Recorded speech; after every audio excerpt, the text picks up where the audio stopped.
ഈ കല്യാണം നടക്കില്ല. എന്ത്? അഞ്ജലിയെ വിനുവിന് കെട്ടിച്ചു കൊടുക്കാൻ പറ്റില്ല. എന്തൊക്കെയാ നീ പറയുന്നേ?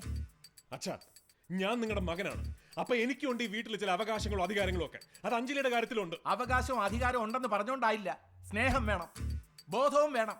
അവസാന നിമിഷം എന്തുണ്ടായിട്ടാ ഈ കല്യാണം വേണ്ടെന്ന് നീ പറയുന്നത്? അത് ഒരച്ഛന്റെ മുഖത്ത് നോക്കി എനിക്ക് പറയാൻ പറ്റില്ല. എങ്കിൽ നിന്റെ അമ്മയുടെ മുഖത്ത് നോക്കി പറ. കാര്യമുണ്ട്, പക്ഷെ അത് എന്നോട് ചോദിക്കരുത്. ഏട്ടാ, ഇത് പാരമ്പര്യമാണ്. നമ്മുടെ കല്യാണത്തിന് എന്റെ ഏട്ടന്മാർ ഇങ്ങനെ തന്നെയായിരുന്നില്ലേ? ഓ, ഇത് അതൊന്നും അല്ല. പിന്നെ നിനക്ക് ഭ്രാന്തായ? അച്ഛാ, ഞാൻ അടിച്ചിട്ടില്ല. അതാ കുഴപ്പം. രണ്ടെണ്ണം അടിക്ക്, അപ്പൊ നീ നോർമലാവും. ആദ്യത്തെ ആവേശം കണ്ടപ്പോഴേ എനിക്കറിയായിരുന്നു. അളിയനെ കെട്ടിപ്പിടിക്കുന്നു, ഉമ്മ വെക്കുന്നു, അവന്റെ അമ്മൂമ്മയുടെ കൊണ്ടൊന്നും പറയരുത്.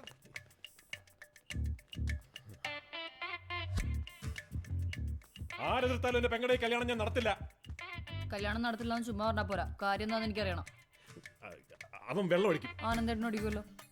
അവന് വേറൊരു പ്രേമമുണ്ട്. ഉണ്ട്, ആനന്ദേട്ടനല്ലേ പറഞ്ഞേ. അത് മാത്രമല്ല, ഇതിനേക്കാൾ വിരൂപമായൊരു മുഖം അവനുണ്ട്.